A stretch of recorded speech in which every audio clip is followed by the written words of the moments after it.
I never thought I would live to see the day my own son looked me in the eye and told me I was worse than a dog. The words still echo in my head like a cruel curse. That day, I was locked in the basement, my basement.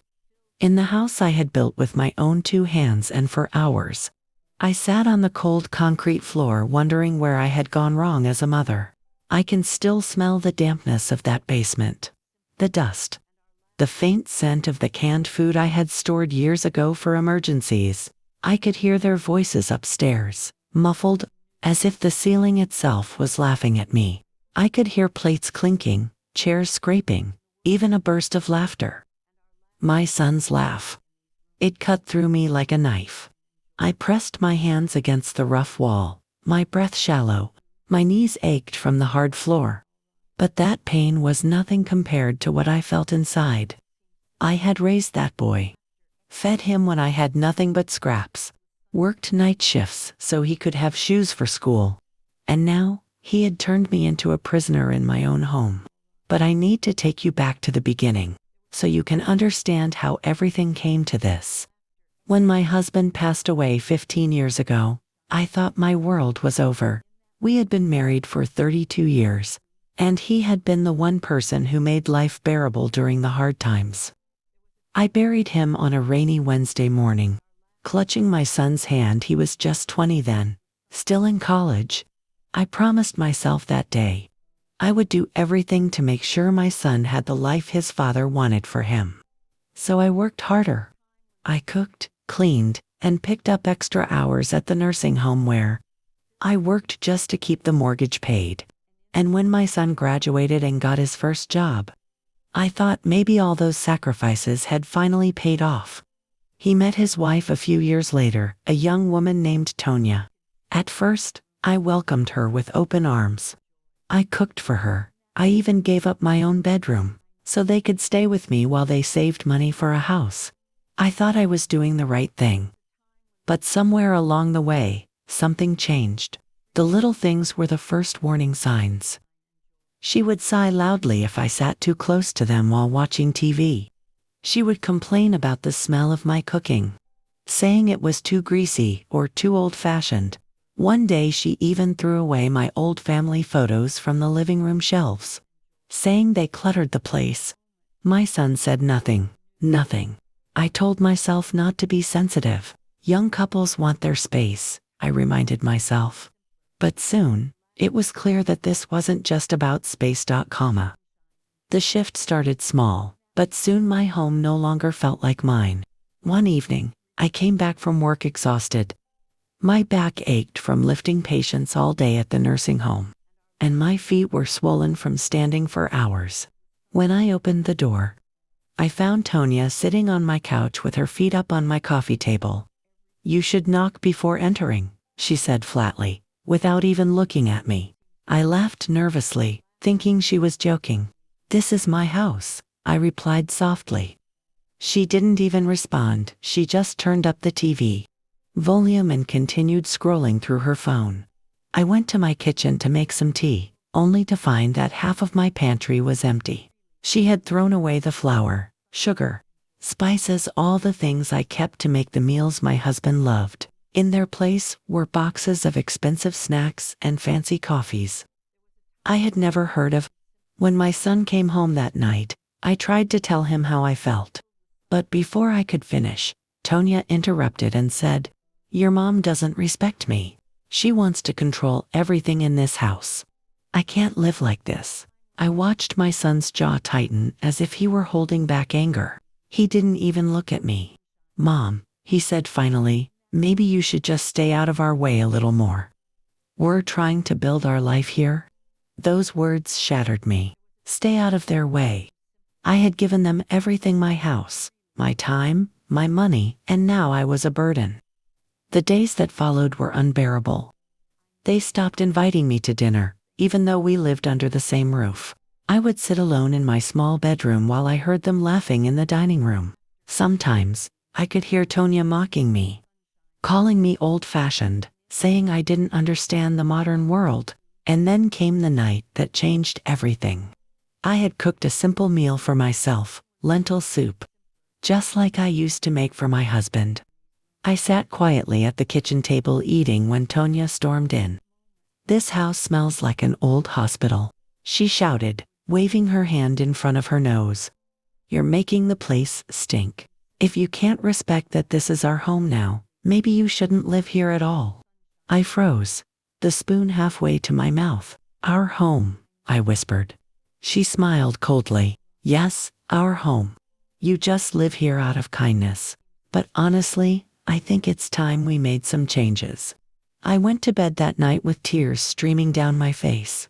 I cried for hours, muffling the sound with my pillow so they wouldn't hear. I kept hearing her words in my head. "You just live here out of kindness." The next morning, things got worse. I overheard them in the living room talking in hushed voices. "She's getting in the way of our plans," Tonya said. "She needs to go." I could feel my heart pounding in my chest. My own son's voice came next, low, reluctant. "Fine," he said finally. "If she refuses to leave, well, make her leave." That night, they confronted me. My son's face was hard, almost unrecognizable. "Mom," he said, "you need to stop disrespecting my wife. If you can't do that, you can't stay here." I tried to defend myself, my voice shaking. "I have never disrespected anyone. This is my home. Your father and I." Before I could finish, Tonya cut me off with a laugh. "This house belongs to your son now. And you will obey the rules or you will get out." I couldn't believe what I was hearing. It was like the floor had vanished beneath me. And then, just when I thought it couldn't get worse, it did. One evening, after another argument about dinner, my son grabbed me by the arm and dragged me toward the basement door. I screamed, but he didn't stop.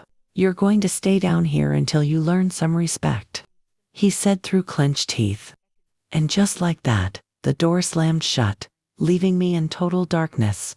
When the door slammed shut, I stood frozen in the dark. My breath coming in quick, panicked gasps. I could hear my own heartbeat pounding in my ears as I fumbled for a light switch. But there was none. The air was cold and damp, smelling of concrete and mildew. Somewhere in the corner, I could hear the faint dripping of water. I felt my way along the wall until I found an old wooden chair and sat down, my whole body shaking. How could my son, my sweet, smiling boy who once brought me flowers from the garden, do this to me? I wrapped my arms around myself and tried to keep from crying too loudly. But tears rolled down my cheeks. Hours passed. I heard footsteps overhead, my son's voice, Tanya's laughter. They were eating dinner, watching TV, living their lives while I sat in the darkness like some kind of prisoner. My stomach growled painfully. I hadn't eaten since the soup earlier that day. No one brought me food or water. When I heard the basement door creak open hours later, hope rushed through me. But it wasn't kindness, it was Tonya standing at the top of the stairs, holding a flashlight. "Here," she said, tossing a half-empty bottle of water down the steps. It rolled across the floor and stopped near my foot. "Maybe this will teach you to keep quiet and stop meddling in our marriage," she said coldly before slamming the door shut again. I stayed awake all night, shivering. Memories of my late husband filled my mind. What would he think if he saw what his son had become? Would he blame me for raising him wrong? Or would he tell me to fight back? The next day, I heard voices again. "Leave her down there until she apologizes," Tonya said. "She needs to know her place." My son didn't answer right away. Then I heard him sigh and say quietly, "Fine. She stays until she learns respect." Respect. The word rang in my head like a cruel joke. I had respected everyone in that house. I had worked 2 jobs to keep this roof over our heads when my husband passed. I had sold my jewelry to pay for my son's college tuition. And now this was my reward: a locked basement and a bottle of water, tossed like scraps to a stray dog. By the 3rd day, my anger began to replace my fear. I used the time to think, to remember every detail of the house, every key I had hidden away, every secret corner I knew better than anyone. They thought they had broken me, but I was planning my escape. When Tonya finally opened the basement door on the fourth day to sneer at me again, I kept my eyes low and my voice quiet. "Please," I whispered. "I'm sorry. Just let me come upstairs.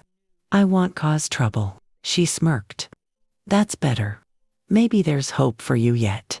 But what she didn't know was that while she was talking, I had noticed the old tool rack near the far wall, and hanging on it half buried under dust was a rusted crowbar.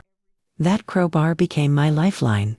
I waited until the house grew quiet, the kind of quiet where you could almost hear the clock ticking upstairs. I crept toward the tool rack, my bare feet silent on the concrete floor.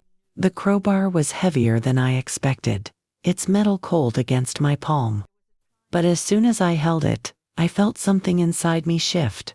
For the first time in days, I wasn't just a prisoner, I had power. I listened carefully at the door. No footsteps, no voices, just the faint hum of the refrigerator upstairs. I jammed the end of the crowbar under the lock and pushed with all my strength. At first, nothing happened. The metal squeaked, my arms ached, but I didn't stop. I thought of every insult Tonya had thrown at me. I thought of my son standing there, letting her talk to me like that. And I pushed harder. Suddenly, crack. The old wood splintered. The lock popped loose, and the door creaked open. My heart pounded. I should have run straight out of the house right then. But I didn't, no. I went to my room. Everything was still where I had left it, my old jewelry box, my husband's watch, the emergency envelope of cash I had hidden years ago. I grabbed everything. This house had been mine first, and I wasn't leaving without what belonged to me. As I packed my bag, I could hear them sleeping in the master bedroom. My son's snore was deep and steady. Tonya mumbled something in her sleep and rolled over. For a moment, I just stood in the hallway, looking at their door. The anger inside me was almost unbearable. But I knew this wasn't the time for confrontation. Not yet. I slipped out the back door into the cool night air. The moon was high, bathing the yard in silver light. I breathed deeply. It was the first free breath I had taken in days. I didn't just walk away from the house that night. I walked away from being the quiet, obedient woman they thought they could control. The next morning, I checked into a small motel on the edge of town. I ate my first proper meal in days, scrambled eggs and toast, and felt my strength returning. Then I went to work. The house was still legally in my name. My son had never taken my name off the deed, probably because he thought I'd just leave quietly one day. That was his mistake. I called my lawyer, a man who had known my late husband for years. When I told him what had happened, there was a long pause. Then he said, "Don't worry. We'll handle this." While the legal process started, I made another call, this one to the locksmith. By the end of the week, every lock in that house had been changed. And when my son and Tonya returned home from work, they found themselves standing outside with no way to get in. I was sitting in the living room when they started banging on the door. My hands didn't shake this time. I felt strong. When I opened the door, their faces went pale. "You," Tonya started, but I held up my hand. "No," I said firmly. "This is my house. You tried to lock me away, but guess what? I'm still here, and you are not welcome anymore." My son tried to plead with me, but it was too late. I handed him a small box with his things inside, the few personal items I had packed up from his room. "This is all you get," I told him. "Go start your own life somewhere else. And don't come back until you've learned what it means to respect your own mother." Tonya exploded, screaming insults, but I simply closed the door in her face. This time, I locked it from the inside. For the first time in months, the house was silent, peaceful. I sank into my chair, exhausted, but victorious. I wasn't just a victim anymore. I was the woman who had taken back everything they tried to steal from me, my house, my dignity, and my power. The first night alone in my house felt strange. The silence wasn't empty anymore, it was peaceful. I walked through every room, touching the furniture. running my fingers over the pictures on the walls. For the first time, it truly felt like my home again. I slept in my own bed without fear. When the morning sun came through the curtains, it didn't feel cruel like it had in the basement. It felt warm, like a blessing. Over the next few weeks, I started to rebuild my life. I went back to the community center where I used to volunteer. At first, people gasped when they saw me. They had all assumed I had disappeared. But when I told them what had happened, their faces turned serious. "You did the right thing," one of my old friends said, squeezing my hand. "No one should be treated that way, not by their own child." Their support gave me strength. I started planting flowers in the garden again. I baked bread in the kitchen, filling the house with the smell of fresh dough, something I hadn't done since before they moved in. Slowly, the house became mine again, not just in name, but in spirit. One rainy afternoon, there was a knock at the door. I opened it to find my son standing there, soaked to the bone. Tonya wasn't with him. He didn't look like the proud man who had locked me away weeks before. His shoulders were slumped, and there were dark circles under his eyes. "Mom," he said softly, his voice breaking. "I'm sorry." I didn't say anything at first. I just stood there, letting him feel the weight of the silence. He went on, his words spilling out like water from a broken dam. "She left me," he admitted. "She said I was useless, that I couldn't even keep control of my own mother. She took everything and walked out." I felt a pang in my chest, not for Tonya, but for my son. He looked like the little boy I used to hold when he was sick. The one who used to cry into my shoulder after scraping his knee. But I couldn't just let him walk back in. Not after what he had done. "You hurt me," I told him, my voice calm but firm. "You stood there and let her treat me worse than an animal. You locked me away in my own house. Do you understand what that did to me?" He nodded, tears streaming down his face. "I know," he whispered, "and I hate myself for it. Please, please give me a chance to make it right." I let him in, but this time the rules were mine. He stayed in the guest room, not his old room. He helped me in the garden, cooked meals with me, cleaned the house.